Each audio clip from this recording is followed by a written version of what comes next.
One, two, 1, 2, 3, 4.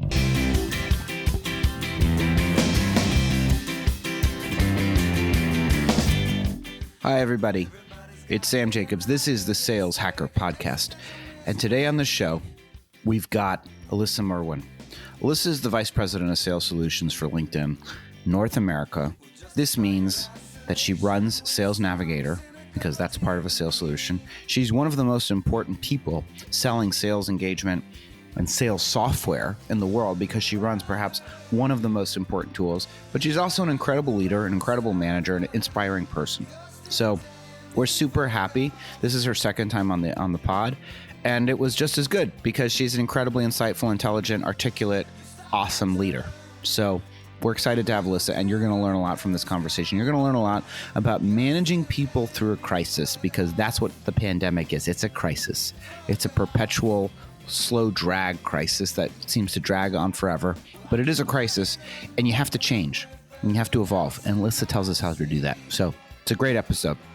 Now, before we get to the meat and the potatoes of this particular episode, we would like to thank our sponsors. They make this all possible.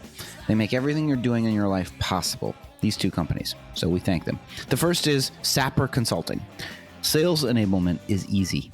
All you have to do is create perfectly targeted content, stay informed on email best practices, drive more engagement quarter over quarter, spend less money, and do all of this with less time. Okay, it's not that easy.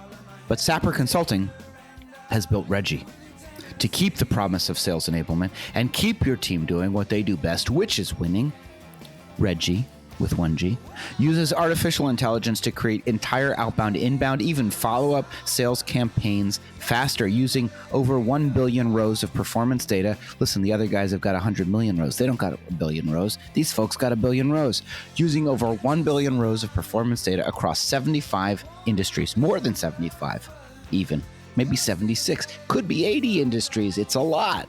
Reggie uses your targeting to inform your campaigns, decreases the time your team spends creating campaigns, because that's a pain in the ass. And because the campaigns are structured on email best practices, your campaign warm-up period will shrink. The result, more sales meetings, which means more money, dummy. Start creating better sequences faster. You're not a dummy. I didn't mean that. Don't be uncomfortable. It's okay. I give you a hug. Visit go.regie.io. go.regie.io, and don't be upset. It's okay. We're going to be okay. Our second sponsor is Outreach, the #1 sales engagement platform.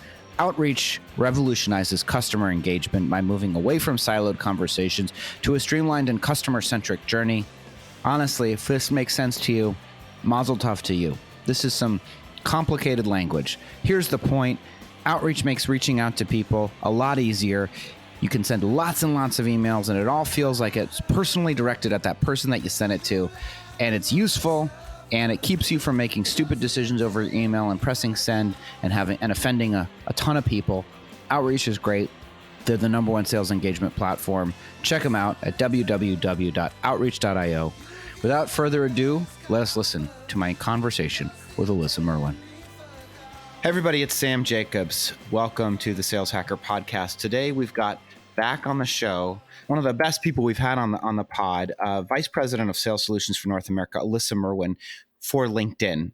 And Alyssa's going to be talking to us about the changes that have happened in both social selling and the new kinds of selling as a consequence of everything that's been going on with the global pandemic. So Alyssa, welcome back to the show. Hey, thanks, Sam. It's great to be back. We're excited to have you back. So what we like to do is, I think I don't know exact date of the last time we were together, but it was definitely over a year ago. So we want to get a refresher on, first of all, I gave the title in the intro, but tell us your title, tell us what you do at LinkedIn. Obviously we know what LinkedIn is, but give us your mandate and your purview. Yeah, thanks. You nailed the title. So I lead the North America business of Sales Navigator. And that really is a responsibility. I have a sales org that spans both acquisition as well as existing customer retention and growth, and everything from SMB to our key and global accounts. So really the full gamut of what you'd see at a sales organization. And we're a few hundred people and growing by leaps and bounds, quite a big business these days.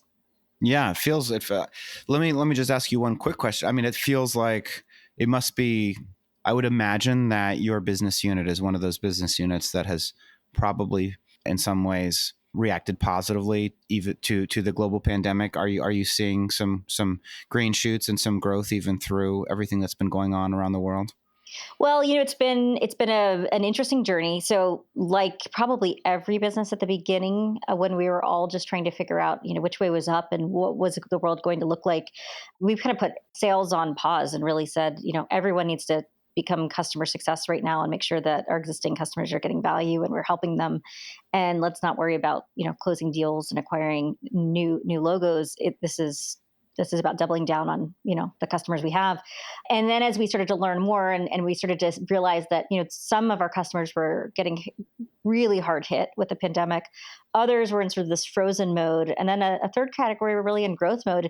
And we really shifted to figure out we need to treat each of these differently. And now we are seeing quite a bit of momentum because in this environment when everyone's virtual, almost, it's a great platform to be able to have. So we are certainly seeing some tailwinds, but also experience some headwinds in different parts of the business, as especially with some small customers, and again those that are really hard hit by the pandemic. So it's been an interesting journey. I think it's still evolving. Yeah, and we'll talk a lot about that. But before we get there's definitely folks that were not listeners the first time you were on the show, and I think it's always just a great story to hear. So tell us a little bit about your background. How did you get to LinkedIn? Walk us through a little bit of your career journey, and then we can dive into how things have evolved and changed as you just mentioned. Yeah, sure. Well, I probably am in that small category of people that have only worked at a couple of companies. I've been almost a lifer, really, at two. So the first one was a company called Corporate Executive Board. They changed their name to CEB, and now they're owned by Gartner. And I spent my first 10 years straight out of school going into my first sales role as a BDR. Worked my way up into an AE role, which was my dream at the time, getting paid to travel and get out and see the world and meet with executives, and then moved into leadership. And then about 10 years in, I made a personal move to New York City. And that wasn't super conducive to the company I was working with. So I got connected to someone at LinkedIn who brought me on to be one of the first sales managers of our basically account management, relationship management team. And I spent the last almost 10 years at LinkedIn, and I can walk you through a little bit of that journey. But that was really the transition that got me to where I am today through taking on a bunch of different roles over the last few years across different parts of the business. Yeah, I'm interested in that journey at LinkedIn. So what are the different roles and how did you, I think right now, I can't speak for LinkedIn, but I can speak as a revenue leader in the world that you're running one of the most powerful products that exists for sales teams. How did you end up in this role specifically, given that you've been at LinkedIn for so long? Well, it's my career at LinkedIn really started in our talent business. So at the time, we didn't even have the sales solutions or Sales Navigator business. And so I came in to help lead sales for companies that were looking to recruit and, do employer branding on LinkedIn. And it was, I think one, just being open to different opportunities that came along across that 10-year period. I was at one point running all of the East account management team. And then that we went through a bit of a reorg and my role actually went away. And so I was left with one option, which was to run the SMB business, which, on paper was not necessarily the job that I think would have been as appealing. It wasn't the big strategic, complex, parts of the business and sale, but it ended up being a phenomenal opportunity because, it helped me really identify that was a business where we had a lot of opportunity that hadn't really been identified yet. So I got to go do that role running the SMB customer business. And then I realized, I've been at LinkedIn now for a handful of years, and I've only been doing the customer side of the business since I've been here. And I started to talk with some folks externally just to get some career advice. And they said, you really need to make sure that you've got recent acquisition experience if you're going to be super marketable internally and marketable externally. And so I, was looking around the business and thinking about how can I expand my skill set and make sure I'm getting that acquisition experience that's more recent, because I'd had, nothing but that until my time at LinkedIn. But once I got to LinkedIn, it was only on the customer side. So, and I identified there was a great role that I didn't have any experience in.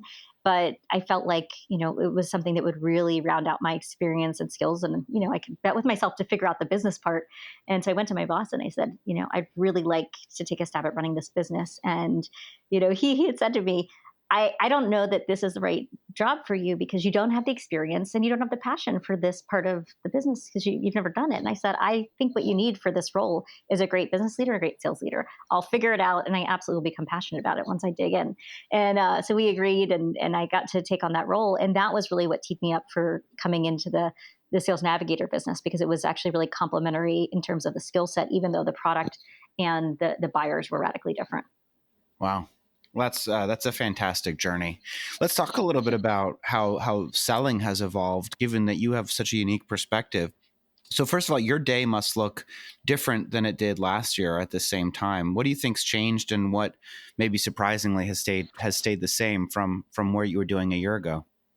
Yeah, no, gosh, it is a different world in every way than just 12 months ago. And I think there are absolutely some things that haven't changed, but a lot of what has, I'd say, has really focused one on just the people and the well-being of our team. I mean, of course we always care about great culture and morale and making sure people are engaged, but it has never been so important to check in on how are people really doing, and especially those that are balancing family demands with business.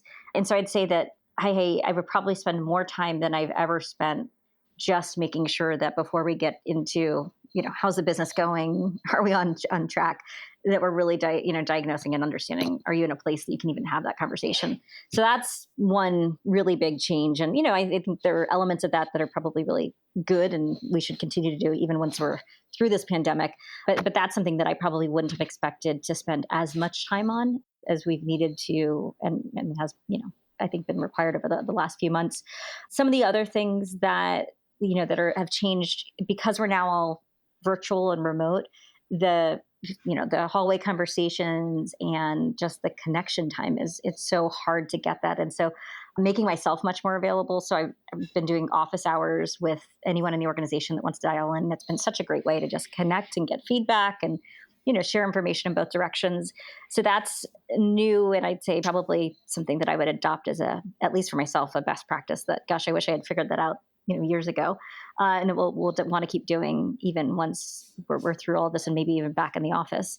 And then the things that have stayed the same, we still have a business to run and we still have customers that need us. And we still have a lot of customers, and in fact, many more today than we probably even were aware of that need us, that we need to be going out to market with. And so that's one of the things that has absolutely been consistent. We did, like I said, we took a little bit of our foot off the gas a few months ago to say, like, this is not the time to be reaching out and selling. But now we're sort of back to, as long as your customer is not in a distressed state and they have a business to run, let's be there to support them. And if that means, growth and expansion, then that's where we need to support them as well. Has your go-to-market motion changed to, this topic exactly like to what you just said, right? Which is that a couple months ago, everybody took their foot off the gas and wanted to make sure that they were leading with empathy. There's now, I think that we've moved into a different stage of the pandemic, which is just acceptance of the world as it is, and now a renewed emphasis on we've got a business to run, as you mentioned. Have you modified or changed any of your fundamental core strategies?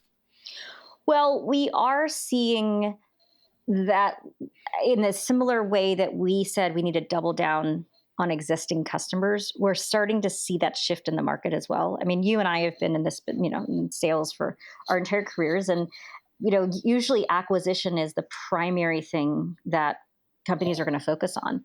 And I think in this environment, there's a realization or recognition that the customers you have are almost more valuable than spending energy going out and acquiring the new ones. So we've always known that we need to keep churn low and maintain customer continuity, but I think it's never been so apparent how critical that is.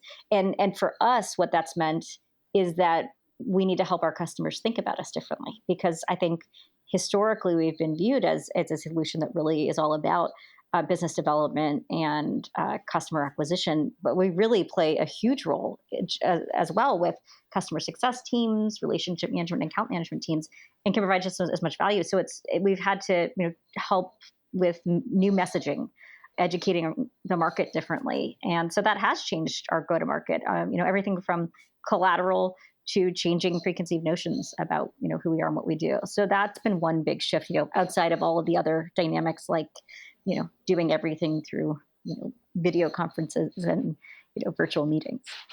Has to the point of kind of this shift in strategy, new messaging, a better emphasis on the customer, how you define success for yourself and your team, does that look different now that we're all virtual and in this new world?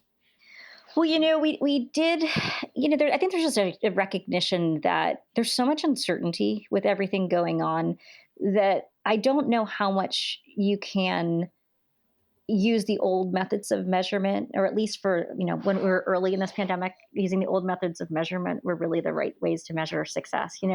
A lot of what was going on, especially from a macro perspective, was out of our control. And so I think one of the philosophies we sort of adopted is do the best you can. If you're doing the right inputs and the right outputs every day, for a while, that was as much as we could ask for. And whether you got to the, results or the outcomes that we, had given you was, to some degree, a little bit outside of your control. Now, I do think we're at a point where, again, we have a better sense of what's going on and how our particular market is being impacted. So I think we can get back to a place where we can, move back to those normal key performance indicators and activity metrics. But for a while, it really was, let's just do our best. And part of that's just being there for each other and being there for our customers. Yeah, makes a lot of sense. It feels hard to plan right now. So to the point of uncertainty, right? And everybody is, and in fact, before we got on this call, I was, Googling how many drugs are in phase 3, how many vaccines are in phase 3 for, and the answer is 3. And there are, I think, 9 in phase 2. So, but the question is, how do you forecast right now? How do you work with leaders across LinkedIn to plan? And what advice would you give others as they work on sales and revenue planning? Yeah, it's been so interesting to see this evolve. On one hand, you're right, the ability to forecast out too far or to plan is really difficult. And so, I think there are some companies that are thinking about, should we be doing this monthly, quarterly, annually? We're taking a bit more of an in between, more of a semi-annual view, and then giving ourselves the opportunity to revisit. Now, we just today, or July 1 technically, is the start of our new fiscal year because we're a June 30th fiscal. So we will treat the July 1 to end of December as a 6-month period that will be the first 6 months of our fiscal. And then based on how the world has evolved and what's going on and whether there are vaccines by then and what the economy is doing, then we can recalibrate whether that's adjusting plans or rethinking the strategy for the year. So that's something that we've taken a really hard look at, and I think it's probably the best we can do for now. You don't want to take too short-term approach, and you also certainly don't want to take too long-term approach right now. So that's what how we're approaching, at least for the moment. Does this put pressure, or does it create, I guess, anxiety or consternation? To your point, right? There's this tension between, you want to make sure that everybody's just doing their best, but I'm sure someone somewhere in the organization is also worried about, well, if we relax our standards around accountability, then maybe how will we know if we're doing our best? Is there tension for you as a leader across so many people in your organization to balance accountability and responsibility and sort of like just a confidence that business can be done with the reality that people are in different situations? And it's really, really hard right now for a lot of people, especially young parents. How do you balance those tensions? Yes, I think tension is the right word. And what's interesting in a business like this is because we've got everything from our inside sales, most transactional business, to the global accounts, which are the large, complex, very large deals. They play out so differently, and the activities you can hold people accountable to are so different. And so one of the things that's been really helpful for us, though, is that segmentation. So we can look at different parts of the business and use Q4 as a proxy. So if we just came out of Q4, we can understand we performed at a certain level. Let's use that as a maybe a directional guide for how we can plan and what we can hold people accountable to going into this next year. I think one thing that has been constant, and I'd say even a surprise to me, was that the activity metrics and the behaviors that we wanted to see actually didn't dip. I mean, again, other than that very early period of the pandemic when nobody was really sure it was appropriate to do any outreach. Once we got through that, the team was more productive than we've ever been in terms of engagement and outreach with our customers and prospects. And that engagement and activity led to better than ever results and conversion. And so I do think that, at least in our case, we've got a pretty good sense of, if we can hold you to these activities and you can hold yourself to them, we think we have a pretty good sense of what the results will be. Now, as you mentioned, the challenges, for those individuals that are really balancing, family commitments and responsibilities, or, whatever they have outside of work. And in that case, we're really fortunate that LinkedIn has some really generous policies and benefits that they've created to, work with people one-on-one if they're not in a place where, they can take on the full responsibility of the workload right now. And so we'll work with them on that. But I think, we're at a place now where we have a pretty good sense of, I think we can ask people to, do the activities and outreach that we think are the right things for our customers, and hopefully the results will come. Are there activities that are new? Is basically the profile of success measurement the same, or has it evolved? Are you looking at certain metrics more, certain metrics less? Is it really, listen, we look at number of emails sent and number of calls made, and those things aren't going to change, or talk time? Has the way that you've measured and evaluated the team on a virtual basis evolved or changed? One of the things that has become much more important is, so we rolled out a new sales methodology, which was about co-creating value with the customer. So rather than going in and presuming to know what they care about and then doing your discovery and validating, it was really about sitting down, kind of same side of the table, and having a hypothesis, but really together trying to figure out what are we solving for and can we help. And that process, which we're calling the value engagement framework, it's a bit of a mouthful, but that has become a new behavior that we are tracking, and I would say almost supersedes some of the other normal activity metrics, like a disco or demo or other things, especially at the more complex deals. And so the reason, one of the reasons that has become so important in this environment is that whatever you knew about the customer 3 or 6 months ago is probably out the window. We've got to be going back and making sure that we understand what is the current environment doing to this customer's business, how are their priorities shifted, how might our solution be more or less important to them based on what's going on. And if we were to just maintain a normal sales process because we were mid-cycle from 6 to 12 months ago, we're probably really missing the mark in moving this deal along. And so that's become, I'd say, the probably biggest shift in our sales process and what we're tracking. Is that like a type of conversation, or is it like a checklist of questions and you're just confirming that they've been completed by the rep?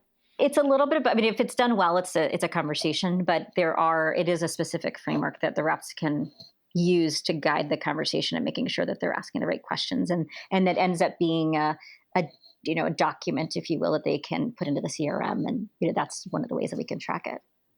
All right. The CRM. You are owned by Microsoft. We have to assume I wasn't going to say it. It may not be Salesforce that you're using, and fair enough. Kudos to you. I want to shift to the point of, same side of the table. I want to shift to the other side of the table, which is the buyer. And obviously there's a number of challenges for managing a virtual sales team. But there's also challenges, and I would imagine, if not challenges, opportunities, but just modifications or evolutions in how people are buying. And one of the big questions people have is face-to-face selling a thing of the past, and how do people overcome it? So when you think about looking out across your team and looking out across buyers and how they're behaving, what's your prognosis on virtual selling versus in-person selling? And what other changes have you noticed in terms of how people buy? Yeah, well, I've been talking to a lot of other sales leaders as we're all going through this together. And I think one of the things that surprised many of us is how effective our teams have been at getting even the biggest, most complex deals done in a completely virtual world. And so, in fact, a few of the companies that I've talked to said the biggest deals they've ever done have been in the last few months.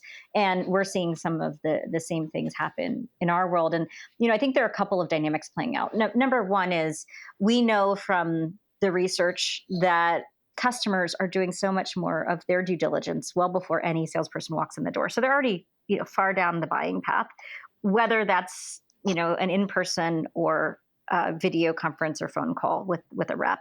So that's one, is they're coming to the table much, much more prepared. The second dynamic that we're seeing play out, at least in our business, and I have to imagine this is happening elsewhere, is that we are seeing much, much more scrutiny of the proposals and business cases, and seeing much more involvement, especially at the 11th hour. Procurement, of course, always plays a strong role in the final, kind of 1 yard getting it across the line. But we're seeing CFOs and CEOs getting involved in deals that, in a typical world might not have been involved, especially, at certain price points. But we're seeing a lot more scrutiny. And so our team is having to do a lot more of buttoning up and making sure the business case is super, super tight and in the customer's words and the way that they would, describe and characterize value, not just in the way that, we would. So that's something that I think in this environment, every company is, we're all uncertain about what the future holds, and no one wants to be making frivolous investment decisions. And so that requires all of us to be prepared for a CFO or a CEO to swoop in at the 11th hour and kick the tires on something we're proposing or that we've already gotten a bunch of verbal commitments on. So that's another. And, I think that my prediction is that we're going to see virtual selling here to stay. I mean, we've been successful doing, we've had inside sales teams being super successful for, a long time. I wonder if we'll move to a world where, maybe in just a rare circumstance or a really specific circumstance, we'll go on site to a customer. But I don't know that going back to, full field selling as the default is really going to happen. I'm not sure. What do you think based on what you've been seeing? I think I 100% agree with you. I think a couple things. Thanks for asking. No, I think, first of all, I think you're right. I was planning on being on a plane the entire month of April and a lot of May. And obviously I wasn't. And I got more done, and I got it done without impacting, without all of the negatives. There's a lot of benefits of business travel, but there's a lot of costs. There's physical health costs a lot of the time, just in terms of jet lag and stress and your diet. And so I see that it's really possible to get a lot done virtually. The other thing I see is there's a big benefit, frankly, to the climate and to the environment. If we're not all flying on planes all the time, the world's probably a little bit cleaner. The other thing, and this is what I was going to ask you, is I think there are different types of personalities. And I wonder, my question back to you is, has your leaderboard changed? Are there people that are thriving in this world that were not thriving in a more face-to-face world? And are there face-to-face people that are struggling with this transition, such that the profile of what a successful seller looks like is actually different today than it was 6 months ago? What do you think? Well, that is a super interesting question. I don't know that I have a perspective based on just the last few months of data, because I think in some ways the people that were hustling before, that were willing to get on the planes and go do the work and, all of the slog to, get the conversation and all of that work that went into it. I think they're probably, like you said, channeling that even in more effective ways. So they're probably hyper productive because they're not having to, be delayed at airports and do rental cars and all of those things. But what I do think is going to be really interesting, and I think here's where we're going to see the difference in who rises to the top. People that used to rely on relationships as their calling card and how they got deals done, I think those people are going to struggle, because in this environment, it is not, not enough for the smile and a shoe shine to be, that is not going to get you to a successful outcome. Today, the stakes are too high. People have, I think, a lower tolerance and a higher threshold for a quality conversation that has business impact. And they're not going to want to take precious time, even probably when we're back to normal, to do the whining and dining and all. I think it's really going to be about business outcome in a way that it never has been before. So I think that's what we'll start to see, is people that were really old school, and that's how they wanted to do this job and this profession. If they can't adapt to this new environment, I think that where's where we might see some of the differential.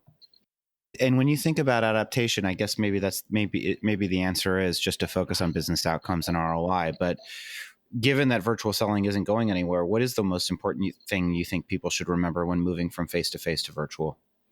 Well, I think one of the things is you're competing for their attention with a million things that you never thought about before, right? And it probably is largely family, it is probably job pressure, it's probably anxiety, things that in a pre-COVID world we didn't feel like we were up against as much, and we might not have been. And so I think that's one, and then because of that, I think that we're going to see it's harder to maintain momentum in deals.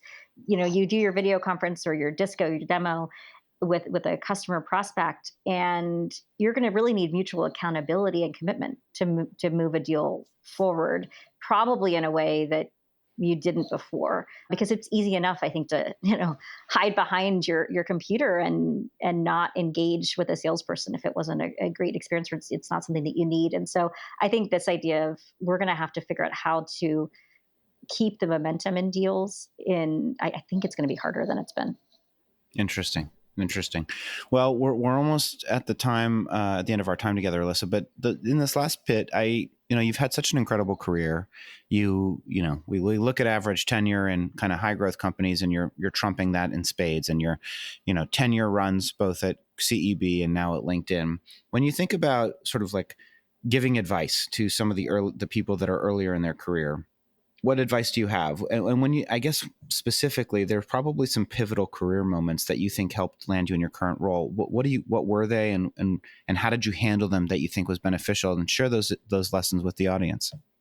Sure. Thanks for the very, very kind words. But I think that there were probably just a couple of things that I would say it made me stick out slightly, sometimes in good and sometimes in not so good ways from the crowd. And one of the pieces of advice that I had gotten, probably early, and then you hear it repeated throughout your career, is really making your boss look good. But it's not really making your boss look good. It's basically do your absolute best to perform at the best of your abilities so that, you are the person that your boss never has to worry about. And that doesn't mean just results. It means being a great team player and having a great attitude. It means helping other people. It also means, and this is where sometimes I get myself into hot water, it also means at times giving feedback to your boss and highlighting things that, aren't really resonating or working, or that, feedback on behalf of the team that you can channel in a constructive way that helps them to be more effective, or helps them to identify a problem they didn't know they had. That one can be a little tricky and has to be done, delicately, depending on who your boss is and what their personality is. But I actually think it's a combination of those things throughout my career that have enabled me to just take on more responsibility, because I showed up in a slightly, more mature way than maybe the role called for, what they would have expected at the stage of my career. And then, I mentioned earlier about that one move where I said to my boss, I want to take this job, even though, I'm the least obvious candidate. But I think I'm exactly what you need. I think it's also being willing and comfortable to state what you want and ask for it. And even when he said no the first couple of times, we had some really constructive conversations about why I didn't agree with his perspective. And ultimately, I really think it was the role that unlocked this next role for me. And so I think it's finding the confidence to, be willing to have those conversations when you've earned the right. I love it. I think there's always people that help us get where we got. When you think about some of your best mentors and people that you think we should know about, who are some of the folks that come to mind? Well, I've had some amazing managers over the years. But, there are two people that I think probably gave me a perspective that I wouldn't have had just through the mentors or people that I'd worked for. And one was a woman named Tui Sandel, who was one of my coaches. When I got to a certain level at LinkedIn, I was able to work with an executive coach, and she helped me to understand some of the dynamics of how I was showing up as a female leader that I was totally unaware about. and it was some real blind spots. And tell us those well, yeah, we can go there. That's a whole podcast in itself.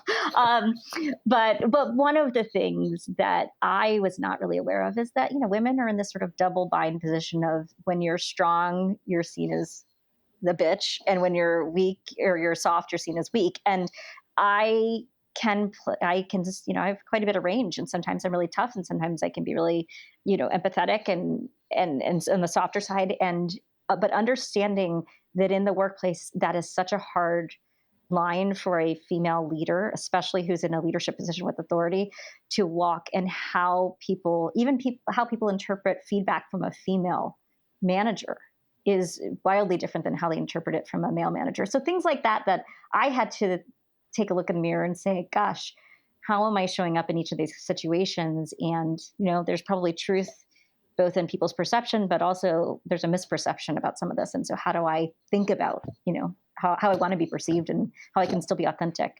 So that's a longer conversation, but that was one of the things that I just really thought, well, as long as I'm, being a good leader and delivering results, that should be all that matters. And the reality is that, of course, isn't all that matters when you're, trying to navigate your career. And so that was one. And she was just really the first person that made me super aware of that.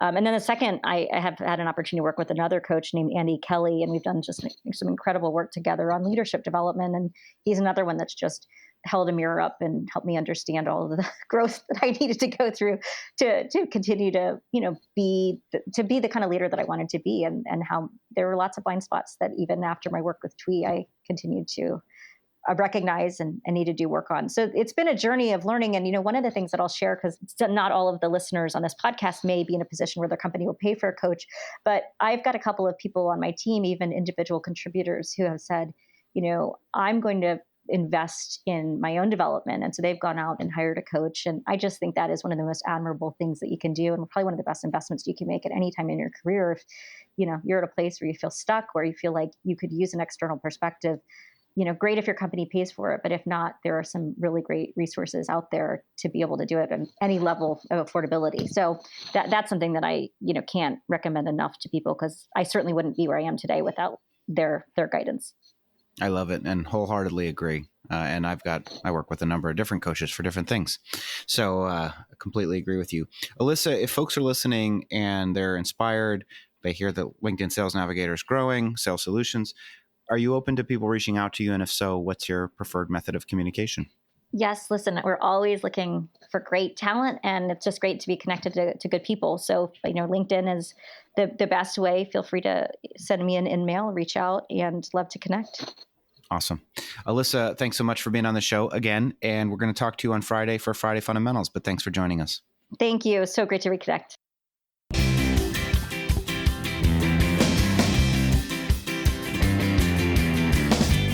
Hi, everyone. This is Sam Jacobs at Sam's Corner. Thank you so much for listening to that conversation with Alyssa Merwin, a fantastic leader, an incredible person, and somebody that has really embraced the opportunity to lead from the front when it comes to this COVID pandemic. So I just really appreciated her perspective and her take and her insights on how to motivate the team, how to stay engaged and connected with the team, and how to make sure that you are evolving both your messaging, but also your morale and your engagement levels with your team as we navigate through this unprecedented crisis.